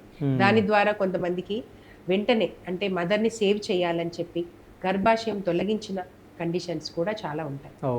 సో కొంతమంది ఇంకా సరిగా వసతులు లేక పీపీహెచ్ అయి అంటే రక్తస్రావం విపరీతంగా జరిగిపోయి పేషెంట్లని లూజ్ అయ్యే అవకాశాలు కూడా ఉంది. ఇంత సీరియస్ కాంప్లికేషన్స్ కూడా ఉంటాయి ట్విన్స్లో. అలాంటివి మనం అంటే ట్విన్స్ కాకుండా చాలా జాగ్రత్తలు తీసుకుంటాము. సింగిల్ ట్రాన్స్ఫర్ చేయడము, ఒకవేళ ట్విన్స్ వస్తే అన్ని కాంప్లికేషన్స్, స్పెషల్ కేర్ ఇవ్వడము, ప్రెగ్నెన్సీలో, డెలివరీ అప్పుడు, డెలివరీ తర్వాత హై రిస్క్ కింద మనం ట్రీట్ చేస్తాము. అందుకని మనము వారికి చెప్పి 2 ట్రాన్స్ఫర్ చేయాలంటే మాత్రం ఖచ్చితంగా కపుల్కి చెప్పి 2 ట్రాన్స్ఫర్ చేస్తాము. ట్విన్స్లో కూడా ఒకవేళ వారి కపుల్కి ఇష్టం లేదు అన్నారనుకోండి, మాకు ట్విన్స్ ఇష్టం లేదు, యాక్సిడెంటల్గా 2 వచ్చాయి, ఏబి గ్రేడ్ కూడా బి గ్రేడ్ కూడా ఇంప్లాంట్ అయింది, మేము ఇది అన్ఎక్స్పెక్టెడ్, మాకు సింగిలే కావాలి అని అనుకుంటే అలాంటివి రిడక్షన్ అంటే ఇంకొక బేబీని 12 వీక్స్ లోపల ఉంటే రిడక్షన్ చేసే ఫెసిలిటీస్ కూడా ఉన్నాయి. అది ఫీటల్ మెడిసిన్ డిపార్ట్మెంట్ వాళ్ళు ఫీటస్కి అంటే 12 వీక్స్ ఉన్న ఫీటస్కి ఇంట్రాకార్డియాక్ మెగ్నీషియం సల్ఫేట్ ఇవ్వడం ద్వారా, కాల్షియం గ్లూకోనేట్ ఇవ్వడం ద్వారా అవి లోపల కరిగిపోయే అవకాశాలు ఉన్నాయి. ఫీటల్ రిడక్షన్ అంటారు. సో ఇది చేసే ఫెసిలిటీస్ కూడా ఉన్నాయి మనకి. ఓకే, అంటే ఇక్కడ అంటే మన దగ్గర ఏదైనా కేసులో అంటే వాళ్ళు 2 ట్రాన్స్ఫర్ చేయమని చెప్పిన తర్వాత ఏదైనా ప్రాబ్లం అయింది, ఏదైనా కేసు ఉందా? అంటే ప్రెగ్నెన్సీ అప్పుడు కాంప్లికేషన్స్ ఉంటాయి, కాకపోతే మనది ఇంకా మల్టీ స్పెషాలిటీ సెంటర్, సో అన్ని వసతులు ఉన్నాయి కాబట్టి ఇక్కడ అన్ని దాదాపు డీల్ చేసేస్తాము. So team, critical care team వేరే ఉంటుంది, ఐసీయూ టీం వేరే ఉంటుంది, ఈఆర్ టీం వేరే ఉంటుంది. కార్డియాలజీ సమక్షంలో వీరందరి సమక్షంలో కొన్ని కాంప్లికేషన్స్ అన్ని ఫేస్ చేస్తాం, మనం ట్రీట్ కూడా చేయగలుగుతాం. బయట నుంచి కూడా మన పేషెంట్లే కాకుండా బయట నుంచి కూడా ఇది మల్టీ స్పెషాలిటీ హాస్పిటల్ అని చాలామంది క్రిటికల్ స్టేజ్లో కూడా వచ్చిన వాళ్ళ ప్రాణాలు కూడా కాపాడము ఇవన్నీ జరుగుతూ ఉంటాయి. సో వెరీ రేర్గా అంటే 1 or 2 అకేషన్స్లో పీపీహెచ్ ఇంకా అన్కంట్రోల్ ఉందని అన్నాక గర్భాశయము తొలగించిన కండిషన్స్ కూడా ఉన్నాయి. ఈ మధ్య ఒక పేషెంట్కి ట్విన్స్ డెలివరీ అయ్యారు, తర్వాత ఇంకా ఇమ్మీడియట్గా పీపీహెచ్ అంటే గర్భాశయం రిట్రాక్ట్ అవ్వట్లేదు, కంటిన్యూస్గా బ్లీడింగ్ అవుతుంది, ఇంకా తొలగిద్దాము అని అన్న ఆ క్షణంలో ఇంటర్వెన్షనల్ రేడియాలజీ హెల్ప్ తీసుకొని ఆమె ఏదైతే రక్త ప్రసారం అయ్యే యుట్రస్కి రక్త ప్రసారం అయ్యే యుట్రైన్ వెజల్స్ని బ్లాక్ చేయడం జరిగింది. సో అవి బ్లాక్ చేయడం ద్వారా మనము గర్భాశయం తీసివేయకుండా గర్భాశయం కూడా సేవ్ చేశాం. ఈ టెక్నాలజీ ద్వారా internal iliac ligation or uterine artery embolisation వీటి ద్వారా మనం ఇప్పుడు గర్భాశయంని కూడా సేవ్ చేయగలిగాం. ఇది ఒక కండిషన్ ఉంది. అంటే మొన్న ఈ మధ్య రీసెంట్గా చేశాము. ఆ పేషెంట్ ఇప్పుడు హ్యాపీగా గర్భాశయంతో ఆ బేబీస్తో హ్యాపీగా ఉంది. లేదంటే ఆ రోజు ఆమెకున్న కండిషన్కి పేషెంట్ నన్ను పోగొట్టుకునే వాళ్ళము, లేదంటే ఆమె గర్భాశయం తొలగించాల్సిన అవసరం ఉండేది. కాకపోతే ఈ ఇంటర్వెన్షన్ దాంతో యూట్రైన్ ఆర్టరీ ఎంబలైజేషన్ విధానం ద్వారా ఆమె గర్భాశయాన్ని కూడా సేవ్ చేయగలిగాం. ఓకే. సో ఇది మొత్తం అంటే ల్యాబ్లోనే అవుతుంది కాబట్టి ప్రాసెస్. ఎవరన్నా మీ దగ్గరకు వచ్చే పేషెంట్స్, సో మాకు మగపిల్లాడే కావాలి, సో మీరు ఏం చేస్తారో తెలియదు మేడం, సో అబ్బాయి మాకు కావాలి అని చెప్పేసి అడిగిన వాళ్ళు ఎవరన్నా ఉన్నారా? ఒక్కరేంటంటే చాలా మంది అడుగుతారు. ఓకే. ఆల్రెడీ 2 ఆడపిల్లలు ఉన్న వాళ్ళు వచ్చేసి మాకు మగపిల్లాడే కావాలి, 2 మగపిల్లలు ఉన్న వారికి మాకు ఆడపిల్లనే కావాలి, ఐవీఎఫ్ఏ చేయండి, కానీ సెలెక్షన్ మీకు అన్ని తెలుస్తాయి, మీకు అన్ని కనిపిస్తాయి, మీ చేతిలోనే ఉంది, మీరు దాన్ని మాకు మగ బేబీ ఎంబ్రియోనే వేయండి, ఆడబేబీ ఎంబ్రియోనే వేయండి అని చాలా మంది అడుగుతుంటారు. అలాంటి వారికి ప్రాపర్గా కౌన్సిలింగ్ చేసి పంపించడం కూడా జరుగుతుంటుంది. అలాంటి ఆప్షన్స్ మన దగ్గర ఉండవు. ఇవన్నీ ఇల్లీగల్ ప్రొసీజర్స్ అన్నమాట. అంటే మనకి ఏదైనా జెనెటిక్ కారణాలు తెలుసుకోవడానికి చేసే బయాప్సీ కోసం మనకి పీజీటీఏ అనే ఆప్షన్ ఉంది. దాని ద్వారా మనకి ఏదైనా జెనెటిక్ డిజార్డర్స్ ఉన్నాయా లేదా కనుక్కోవడానికి మాత్రమే ఆ టెస్ట్. అంతేగాని ఆ ఎంబ్రియో ఆడదా మగదా అనే టెస్ట్ చేసేది మనకి ఇండియాలో గవర్నమెంట్ మనకి ఇవ్వలేదు. ఆ టెస్ట్ కూడా ఎవరు చెయ్యరు. సో మనకు ఆప్షన్స్ ఉండవు. ఓకే. సో అందుకని వారికి ప్రాపర్గా కౌన్సిలింగ్ చేసేసి పంపిస్తాం. ఓకే. కాకపోతే కొంతమంది ఏదైనా పర్వాలేదు మాకు చెయ్యండి, మాకు బాబైనా పాపైనా యాక్సెప్ట్ చేస్తాం అనుకున్న వాళ్ళకి చేస్తాము. అలాంటి వారికి లక్కీలీ కొంతమందికి బాబు కావాల్సిన వారికి బాబు, పాప కావాల్సిన వారికి పాప వచ్చిన సన్నివేశాలు కూడా ఉన్నాయి. వారు హ్యాపీగా ఉన్నారు. కొంతమందికి రాని సన్నివేశాలు కూడా ఉన్నాయి. ఆడవాళ్ళలో అంటే ఎగ్ క్వాలిటీ బాగుండాలంటే, అదేవిధంగా మగవారిలో సీమెన్ కౌంట్ బాగుండాలంటే అసలు ఏం చేయాలి? Life style changes. ఓకే. అంటే వారు ఎప్పుడు లేస్తున్నారు, ఎప్పుడు పడుకుంటున్నారు, వారు ఎంత వర్క్ స్ట్రెస్లో ఉన్నారు, తర్వాత ఏం ఫుడ్ తీసుకుంటున్నారు, ఇలాంటివి కనుక వారు ఫోకస్ చేసినట్టయితే ఖచ్చితంగా ఇంప్రూవ్మెంట్ ఉంటుంది. లైఫ్ స్టైల్ చేంజెస్లో ఇంకా మెయిన్ ఇంపార్టెంట్ ఏంటంటే ఆల్కహాల్, స్మోకింగ్, పాన్, గుట్కా ఇలాంటివన్నీ కూడా అవాయిడ్ చేయడం. ఏదైతే ప్రెగ్నెన్సీ ప్లాన్ చేసుకున్నాలన్న కపుల్ వీటి మీద ఒక 3 to 4 months ప్లాన్ చేసుకొని, సరే మనం ఇప్పుడు ప్రెగ్నెన్సీకి ప్లాన్ చేద్దాం, మనం ఇప్పుడు రెడీగా ఉన్నాము, ఫినాన్షియల్లీ, మెంటల్లీ, ఫిజికల్లీ రెడీగా ఉన్నామని కూర్చొని డిస్కస్ చేసుకోవాలి. ఏదైతే ప్రెగ్నెన్సీని వెల్కమ్ చేయాలి. అండ్ వైఫ్ కన్సెంట్ కూడా కంపల్సరీ. ఆ వైఫ్ని కూడా అడిగి ఆమె రెడీగా ఉందా లేదా తెలుసుకొని దాని తర్వాత ప్రెగ్నెన్సీ ప్లాన్ చేసుకోవాలి. ఈ టైంలో లైఫ్ స్టైల్ చేంజెస్, మంచి టైంకి లేవడం, కొంచెం వ్యాయామము, ఎక్సర్సైజ్, తర్వాత తీసుకునే food, junk food, oil food ఎక్కువగా తీసుకోకపోవడము, స్టోర్డ్ ఫుడ్ ఎక్కువగా తీసుకోకపోవడము, ప్లాస్టిక్ యూసేజ్ అన్నది ఆపేయడము. అంటే ప్లాస్టిక్ కంటైనర్లో పెట్టిన పదార్థాలు తీసుకోకపోవడము, అందులో ప్లాస్టిక్ వాటర్ బాటిల్లో ఆ వాటర్ తీసుకోకపోవడం, ఇలాంటివన్నీ చేసినట్టయితే మనకి ఎగ్ క్వాలిటీ అన్నది ఇంప్రూవ్ అవుతుంది. ఓకే. తర్వాత ప్రాపర్ స్లీప్, ఒక 8 hours స్లీప్ అన్నది చాలా ఇంపార్టెంట్. మనకి రిపేర్ అన్నది, రీజెన్యువేషన్ అన్నది ఆ స్లీప్ పీరియడ్లోనే జరుగుతుంది. హార్మోన్స్ కూడా వెల్ బ్యాలెన్స్డ్ ఉంటాయి మనకి ప్రాపర్ స్లీప్ ఉన్నట్టయితే.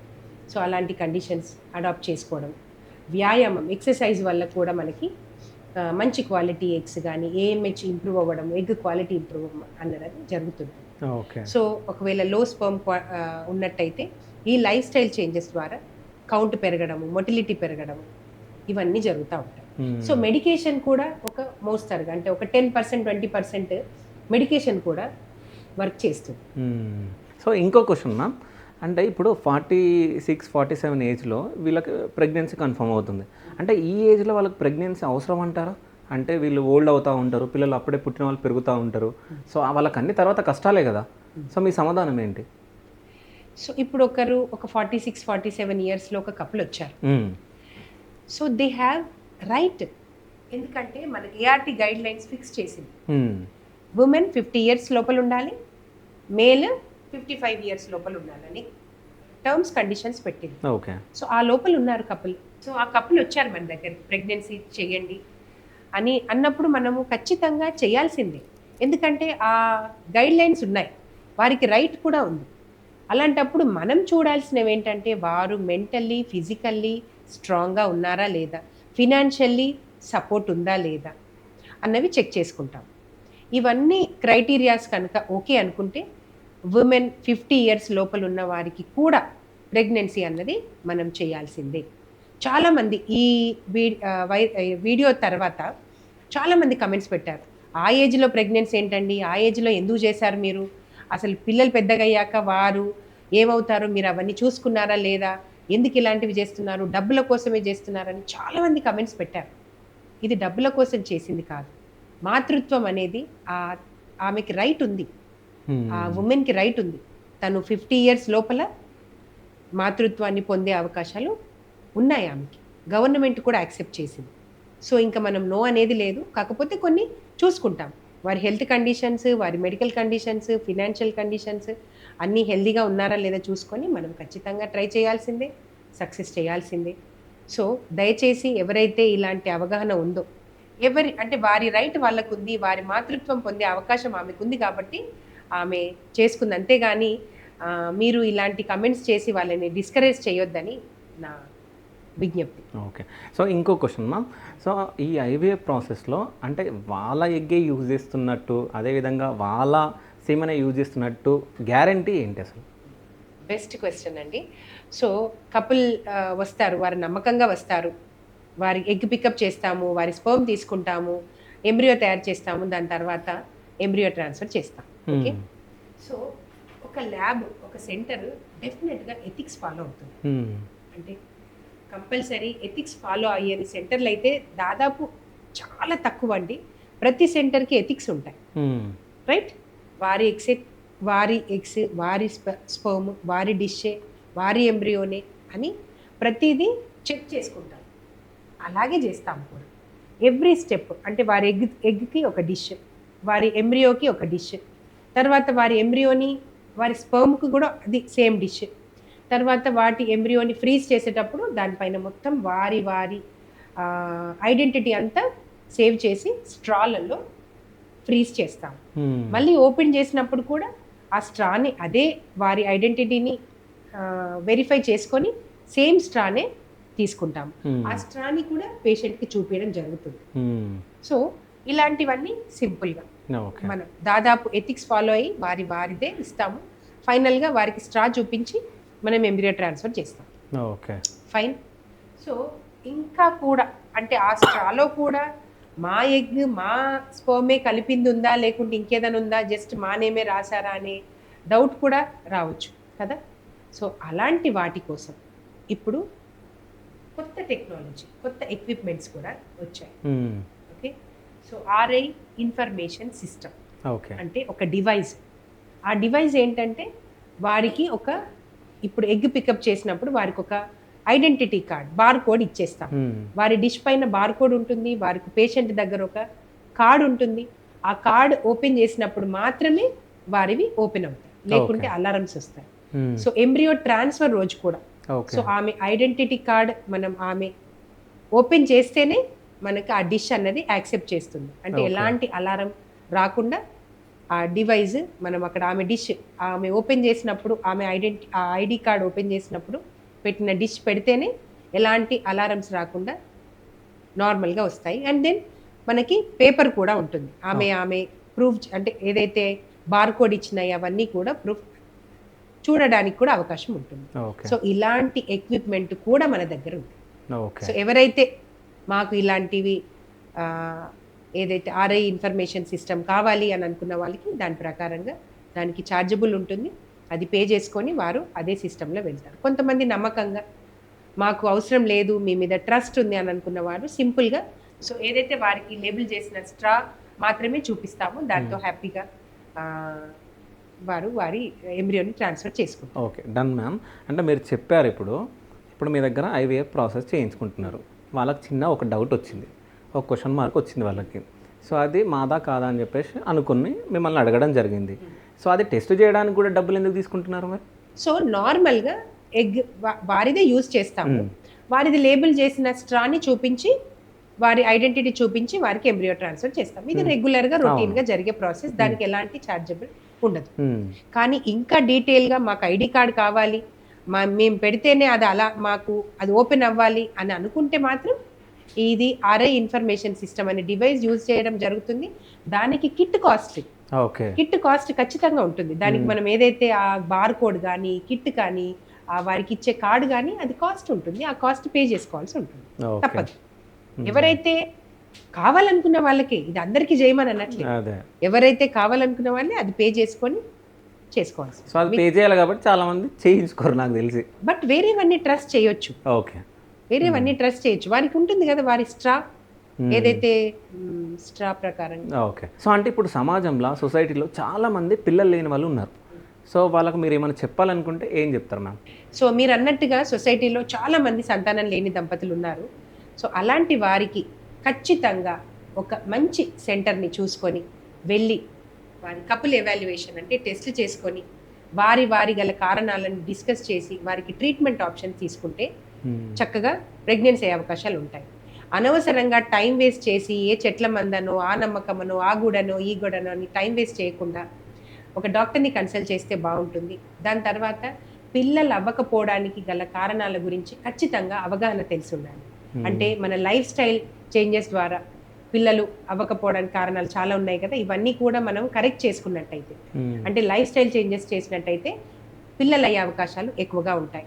మనకి ఫర్టిలిటీ సక్సెస్ రేట్ కూడా బాగుంటుంది అని లైఫ్ స్టైల్ చేంజెస్ చేసుకోవడం, ఒక మంచి సెంటర్ని చూసుకోవడం, మంచి ట్రీట్మెంట్ ఆప్షన్స్ తీసుకోవడం. అంటే బోలెడన్ని ఆప్షన్స్ ఉన్నాయి. చిన్న సింపుల్గా మందులు, తర్వాత ఐయుఐలు, తర్వాత ఐవీఎఫ్లు, తర్వాత రికరెంట్గా అబార్షన్స్ అయ్యే వాళ్ళకి మంచి జెనెటిక్ టెస్ట్లు కూడా అయ్యే అవకాశాలు. సర్జరీస్ అంటే ఇప్పుడు గర్భాశయంలో ఏదైనా లోపాలు ఉన్నాయంటే గర్భాశయంలో గడ్డలు తొలగించడానికి కానీ, పొరలు తొలగించడానికి మంచి మంచి సర్జరీస్ ఉన్నాయి. ఇవన్నీ చేపించుకొని ఒక ట్రీట్మెంట్ తీసుకుంటే ఖచ్చితంగా పిల్లలు అవుతారు. ఒకవేళ వారి గర్భాశయమే బాగాలేదు, మిగతా అన్ని బాగున్నాయి అంటే సరోగసి విధానం కూడా ఉంది. సో ఇలాంటి ఏదో ఒకటి సంతానం కాని వాళ్ళకి ఏదో ఒక విధానం ద్వారా పిల్లలయ్యే అవకాశాలు 90% ఉన్నాయి. ఒక 10% కపుల్కి మాత్రమే, అంటే నిజంగా మీకు అవ్వరు అని చెప్పే అవకాశాలు చాలా తక్కువగా ఉంటాయి. మిగతా వారందరూ కూడా ఏదో ఒక విధానానికి ట్రై చేయవచ్చు, సంతానం పొందవచ్చు. సంతానం అవ్వట్లేదని చాలా మంది టైం వేస్ట్ చేస్తూ ఉంటారు, దేనికని అవగాహన లేక. సో అందుకని ఈ అవగాహన కోసం మా ఛానల్లో ఫర్టిలిటీ ఫ్యాక్ట్స్ 100 Days సిరీస్ అని రోజు ఒక టాపిక్, ఇన్ఫర్టిలిటీ గురించి, కారణాలేంటి, ఏం చెయ్యాలి అన్నది ఆ విషయం పైన ప్రతిరోజు ఒక అవేర్నెస్ ప్రోగ్రామ్ కింద fertility 100 Days series fertility facts అని ఒక ప్రోగ్రామ్ చేస్తున్నాము. అది కనుక చూసినట్టయితే నిజంగా ఒక అవేర్నెస్ వస్తుంది, ఒక అవగాహన వస్తుంది. దీని ద్వారా మీకు మీ సమస్య కూడా సాల్వ్ అవుతుంది, ఫర్టిలిటీ ఛాన్సెస్ పెరుగుతాయి. Okay, done. Thank you so much ma'am. So అంటే చాలామంది పిల్లలు లేని వాళ్ళకి మన ఇంటర్వ్యూ యూస్ఫుల్ అవుతుందని చెప్పేసి నమ్ముతూ, so thank you so much. Thank you.